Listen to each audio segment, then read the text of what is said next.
What are things that you wish you knew in the beginning?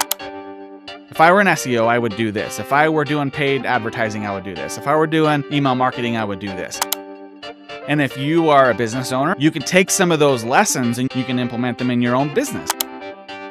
Hello, everyone, and welcome to the Digital Revolution podcast. My name is Eli Adams, and I am the host of this podcast. I wanted to jump on and do a quick intro about myself, as well as maybe give you some context on what you can expect from episodes moving forward. Now, this is my first podcast, so be patient with me. Hopefully, I can add some value into your life and convince you to come back and watch some future episodes. So who is this Eli guy, and what makes him qualified to talk about all things digital? Well, I'm sure that if you look out there, there's a lot more qualified people to do this than me, but I wanted to give it a shot and see if maybe I could add something to your life that maybe you're not getting in other areas. I built my first website in 1998.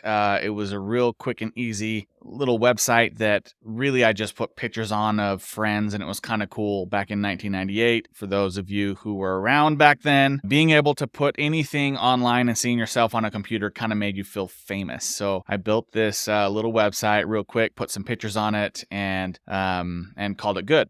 Then fast forward to about 2003, 2004, I built my first e-commerce website. I had lived in Peru for a couple of years before that and made some good connections and friends out there. And so I built a Peruvian merchandise website where my connections out in Peru would create this merchandise, and a lot of it was done by hand. It was either wood carving or it was, knitting some hats or gloves or, real authentic Peruvian merchandise made out of alpaca and some really cool stuff. Either way, so I connected with them after I had moved back from Peru, and they ended up shipping me some of the merchandise, and I would put it on this website. I would sell the merchandise. I would take that money and I would send it back to them. Now, I did this for a handful of reasons. One, I wanted to learn how to build a website. But two, I really wanted to help the people of Peru, and a lot of them were struggling making ends meet at the time, and so I wanted to do my part to give back. So I gave all the money that we made on the website back to this family. They would create more stuff for me, send it to me.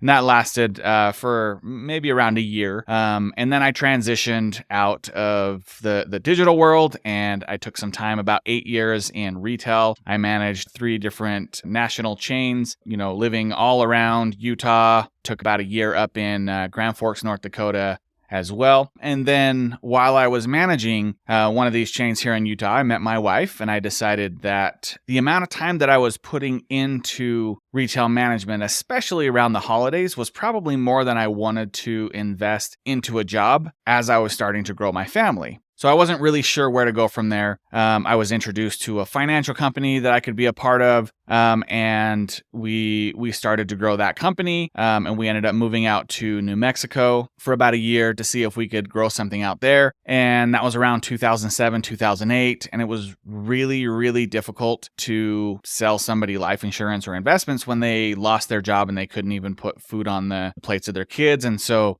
we had a rough couple of months, and my wife and I decided maybe we would pull away, maybe go back and get some normal jobs that could pay the bills a little bit better. And that's when we decided to move back to Utah. So then when I moved back to Utah, I got back into digital marketing. So that's been over 15 years now, and I've been full-time digital marketing since then. Now, I say digital marketing, but what I really mean is digital. A lot of it was digital marketing, and a good amount of it was also digital product management, where I would work on the IT side and I would help build experiences and digital tools for the end user. So we would build the tool or the experience, and then we would use digital marketing and push it out and promote it. And so it kind of worked in this nice little evolving circle where we could control all things digital. So after bouncing around from one agency to another, to then doing some in-house marketing for a handful of companies. Some of them were startups, some of them were billion-dollar companies. There's kind of a huge range in between there. My last job, I was at a multi-billion-dollar company where I managed all digital experience. So that was all of the digital product management as well as all of the digital marketing, where in my last jobs, it was kind of like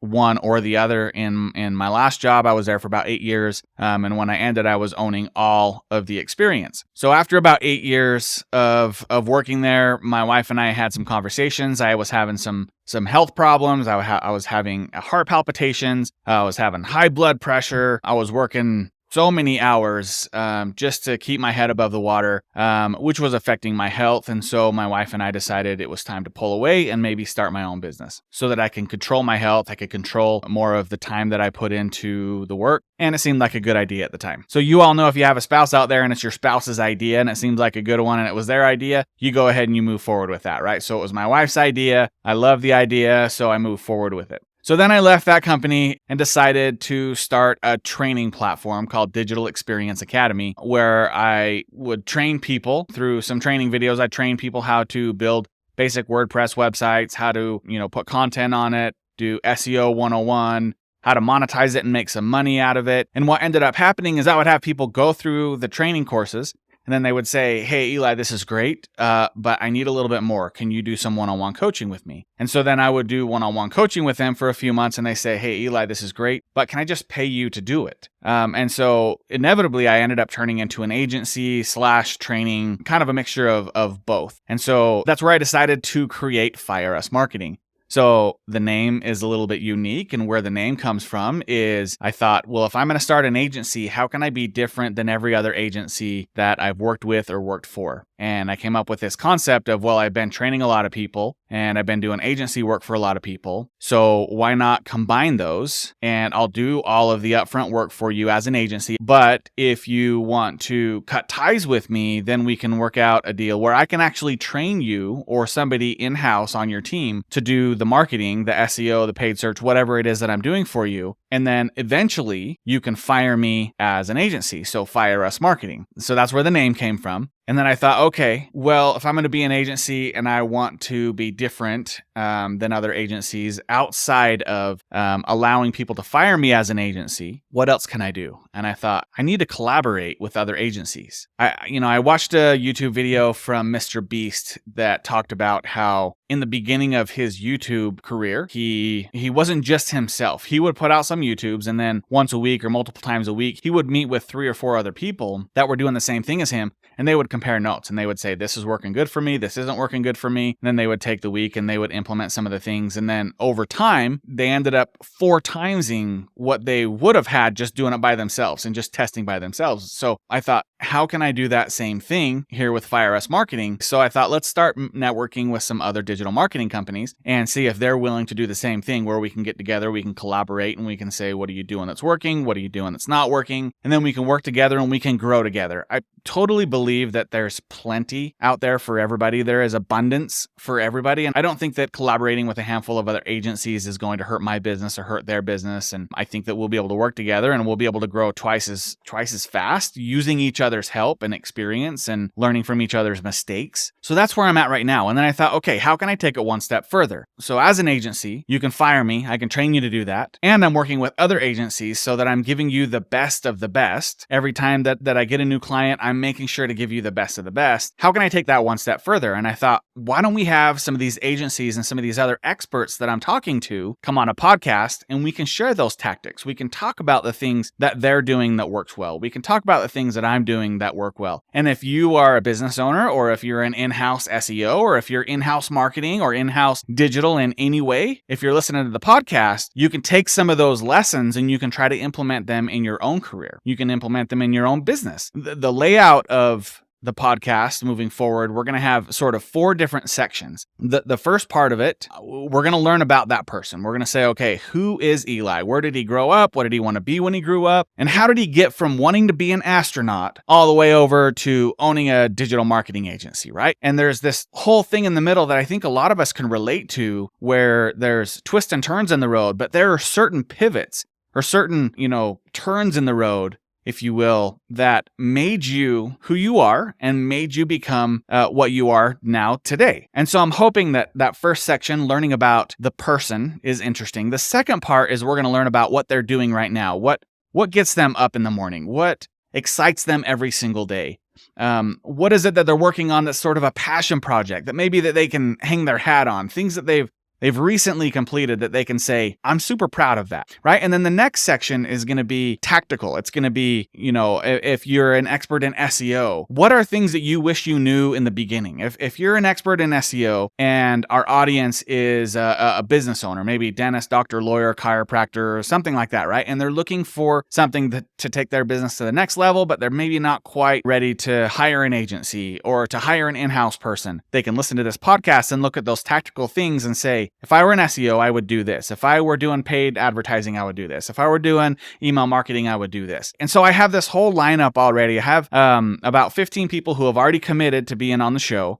So we have at least 3 months of content ready to go. And I have another 20 that are pending just scheduling. So out of all of those, I think we're going to get a lot more after that. I'll do this as long as I possibly can and as long as the audience wants it. But some of the people I have lined up, just trust me, they're the best of the best. Some of them are in Utah. Some of them are on the East Coast. I even have some lined up that are on the other side of the world in Amsterdam. So just trust me that these people, they're the best at e-commerce. These people are the best at subscriptions. These people are the best at SEO. They're the best at paid advertising. They're business owners of very successful businesses. I have both male and I have female, and I hope that you're as excited as I am to listen to some of these. And and as we grow, hopefully we can get some more awesome people to be a part of this as well. We can take a lot of those tactics that we talk about in each of those sections, and hopefully that will help you in your business. And then the fourth part is going to be, where do you see the future going in your skill? So again, if we're talking to somebody about SEO, where do you see the future of SEO? Is it AR? Is it VR? Is it the metaverse? Or is it just going to stay kind of the same? It's just going to grow real slow. And here's what I'd recommend you do to prepare for the future. Keeping all of that in mind, hopefully you can hear the passion in my voice. If you're watching on YouTube, you can see it in my face. I'm so excited about the Digital Revolution podcast.